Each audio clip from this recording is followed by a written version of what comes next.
हाय, नमस्कार. आज आपण सिंपल प्रेझेंट टेन्स बद्दल बोलणार आहोत. सिंपल प्रेझेंट टेन्स म्हणजे काय? चालू वर्तमान काळ. आता तो कसा वापरायचा इंग्लिश मध्ये ते आपण बघणार आहोत. तर त्याची उदाहरणं बघू, पण त्याच्या आधी हा कशासाठी वापरतो? तर याच्यासाठी आपल्याकडे 5 गोष्टींसाठी वापरतो आपण. एक तर आपण रिपीटेड ऍक्शन असतील, म्हणजे जी सतत गोष्टी करणार आहे त्याच्यासाठी आपण सिंपल प्रेझेंट टेन्स वापरणार. जसं की it rains here in June, म्हणजे जून मध्ये इथे पाऊस पडतो. म्हणजे जी regular activity. He reads a book, म्हणजे तो पुस्तक वाचतो, त्याची सवय आहे. तर त्याच्यासाठी आपण रिपीटेड ऍक्शन द्या, त्याच्यासाठी आपण सिंपल प्रेझेंट. हे एक फर्स्ट झालं. दुसरं जे कारण आहे ते युनिव्हर्सल ट्रूथ्स. म्हणजे युनिव्हर्सल ट्रूथ्स म्हणजे काय? जागतिक सत्य. आता ती जागतिक सत्य काय? जसं की water boils at 100 degree Celsius, म्हणजे पाणी 100 डिग्री तापमानाला उकळतं. The sun rises in the east, म्हणजे सूर्य पूर्वेला उगवतो. आता एखादे नॉन प्रोग्रेसिव्ह असेल, म्हणजे जिथे प्रोग्रेस नाही होत,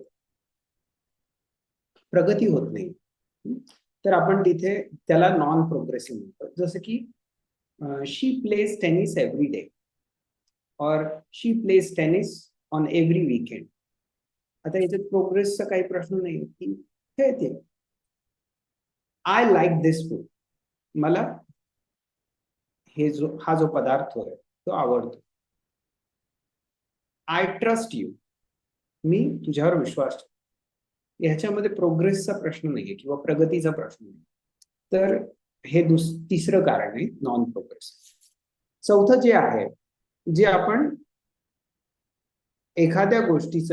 एखादी गोष्ट आपण फ्युचरमध्ये करणार, म्हणजे भविष्य काळात करणार आहे, तर त्याच्यासाठी पण आपण सिंपल प्रेझेंट टेन्स वापरतो. कधी?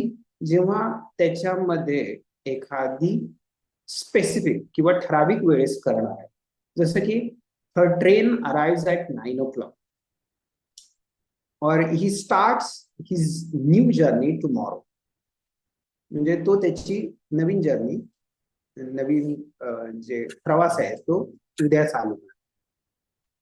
तसंच आपण एखादं डेमॉन्स्ट्रेशन म्हणजे काहीतरी दाखव, और कॉमेंट्री कर, किंवा इन्स्ट्रक्शन देतो किंवा स्टोरीज सांगतो, तरी आपण सिंपल प्रेझेंट टेन्स वापरू शकतो. जसं की I go into the house and I see this gentleman, म्हणजे मी त्या घरात गेलो आणि त्या जो जो व्यक्ती आहे त्याला मी पाहिलं. And he says to me, आणि तो मला म्हणाला. आता ही कॉमेंट्री झाली आहे किंवा एखादं वर्णन करून सांगतोय, तर आपण सिंपल प्रेझेंट टेन्स वापरू शकतो. तर आता आपण याची अजून वाक्य बघूया. Simple present tense affirmative. Affirmative म्हणजे सिंपल प्रेझेंट टेन्स जसं की चालू वर्तमान काळ, आणि अफर्मेटिव्ह म्हणजे पॉझिटिव्ह. सिंग्युलर म्हणजे एक वचन. आय ऍक्सेप्ट पार्सल, म्हणजे काय पार्सल आलं होतं ते ऍक्सेप्ट केलं. ही अचीव्स अ गोल, किंवा मला स्पेसिफिक गोल बद्दल सांगायचं तर द वापर. ही अचीव्स द गोल, म्हणजे त्यांनी त्याचं लक्ष जे आहे ते प्राप्त करतो. आता ही अचीव्स द गोल. अचीव्स आपण जेव्हा ही शी इट वापरतो तेव्हा एस ई एस किंवा आय एस इथे वापरलं जातं. शी ऍड्स वॉटर, म्हणजे ती पाणी त्याच्यात घालतो. इट ऍडजस्ट द टेम्परेचर, म्हणजे ते काय करतं, जे तापमान आहे ते नियंत्रित करतं किंवा ऍडजस्ट करतं. ऍडजस्ट म्हणजे काय करतं, की जुळून घेतो त्या परिस्थितीशी. वी ऍडमायर हिम, म्हणजे तू प्रशंसा करतोस कोणाची, त्याची. प्लुरल बघू. प्लुरल म्हणजे अनेक वचन. यू ऍडवाइज अस, तुम्ही आम्हाला सल्ले देता. We अकंपनी,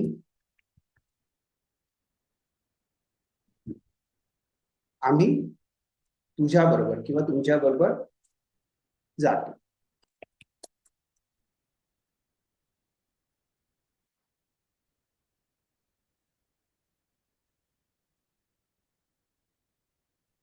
they admit their mistakes, म्हणजे ते त्यांच्या चुका ज्या आहेत ते स्वीकारतात. तर हे कुठे बघतोय, सब्जेक्ट. सब्जेक्ट म्हणजे काय, I, he, she, it, you, we, they, plus verb. Verb काय लागलं, accept, achieve, adds, adjust, admire, advise, accompany, admit. Verb हे एक, वर्ब वन म्हणजे काय, तर जे क्रियापद आहे त्याचं मूळ रूप प्लस ऑब्जेक्ट. ऑब्जेक्ट इथे parcel, roll, water, temperature, mistakes, us, you, him. Subject, verb plus object. पण इथे लक्षात घ्यायचं, जेव्हा आपण ही, शी, इट म्हणजे तो, ती, ते जेव्हा वापरतो, तेव्हा वर्ब मूळ रूप प्लस एस, ई एस किंवा I S plus object plus full stop. आता हे S, E S, I S कधी वापरायचं, काय, त्याच्यासाठी मी तुम्हाला एक वेबसाईट आहे, माझी जी वेबसाईट आहे त्याची मी लिंक तुम्हाला डिस्क्रिप्शन मध्ये शेअर करणार आहे. कुठल्या वर्ब्सला कुठलं ही, शी इट असेल तेव्हा काय वापरायचं, आणि irregular verbs list, V1, V2, V3, S, E S, I S कुठे वापरायचं. आयएनजी फॉर्म, आयएनजी फॉर्म आता आपण कव्हर करत नाहीये टेन्स मध्ये. तर ह्याच्यामध्ये जे ऍक्सेप्ट आहे तर ते ऍक्सेप्ट होतं कुठे, ही, शी, इट असेल तेव्हा. तर कुठल्या ही, शी, इट असेल किंवा तो, ती, ते असेल तर ते कसं बदलतं, तर इथे सगळे आहे. त्याची लिंक जी आहे ती मी डिस्क्रिप्शन मध्ये देणार आहे, जी की तुम्ही नंतर बघू शकता. तर हे मूळ रूप झालं V1 साठी. तसंच V2चं असणार आहे, V3चं असणार आहे. ते आपण कसं वापरणार आहे ते आपण नंतर बघू. नेगेटिव्ह म्हणजे नकारार्थी वाक्य. I do not agree with him, म्हणजे मी त्याच्याशी सहमत नसतो. He does not allow me, तो मला परवानगी देत नाही. She does not announce a name, ही तिचं नाव घोषित करत नाही.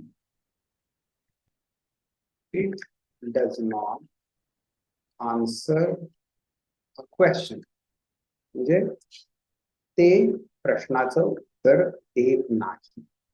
म्हणजे ते एखादं सॉफ्टवेअर असेल किंवा गुगल असेल. अरे, you do not apologize for your mistakes, म्हणजे अपोलोजाइज, आता इथे EPOLOGISE पण होतं आणि ZU पण. याचा अर्थ काय, की तू तुझ्या चुकांसाठी माफी मागत नाही. प्लुरल, प्लुरल म्हणजे अनेक वचन. You do not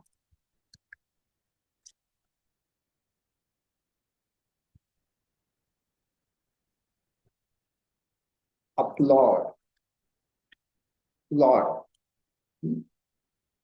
You do not applaud म्हणजे तू टाळ्या वाजवत नाही. We do not apply for a job. आम्ही जॉब साठी अप्लाय करत नाही. They do not approach us. ते आम्हाला आमच्याशी संपर्क नाही करत किंवा जवळ येत. They do not approach us. Do I approve leaves? म्हणजे मी leaves किंवा सुट्ट्या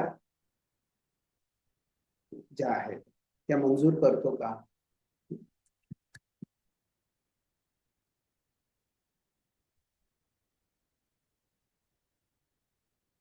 Does he argue with you? तो तुझ्याशी वाद घालतो का?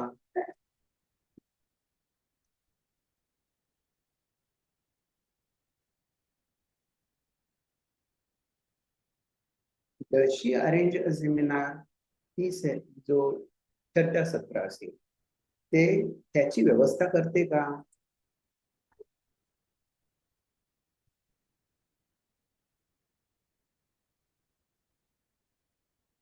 Does it ask a question? ही जी सिस्टम असेल काही असेल, इट म्हणजे कम्प्युटर असेल, सिस्टम असेल किंवा गुगल असेल, ते तुला प्रश्न विचारतं का? Does it ask a question?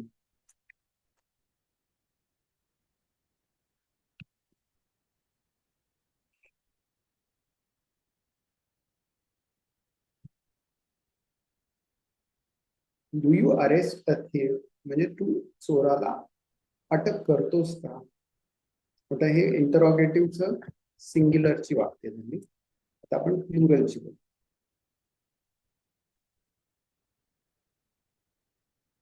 Do you attend the session? तुम्ही सत्राला उपस्थित राहता का?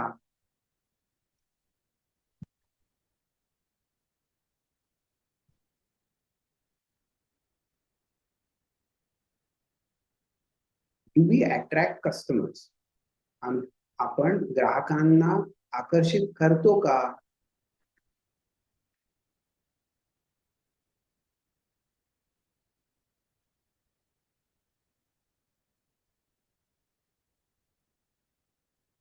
Do they audit the report? म्हणजे ते जो अहवाल आहे त्याचा लेखापरीक्षण करतात का? हे मला आशा आहे की तुम्हाला हे सत्र समजलं असावं, हे सेशन समजलं असावं. So I believe that you have understood it. If you have any questions, please do ask me. मला काही प्रश्न असेल तर नक्कीच मला विचार. तर आपण पुन्हा भेटूया पुढच्या व्हिडिओ.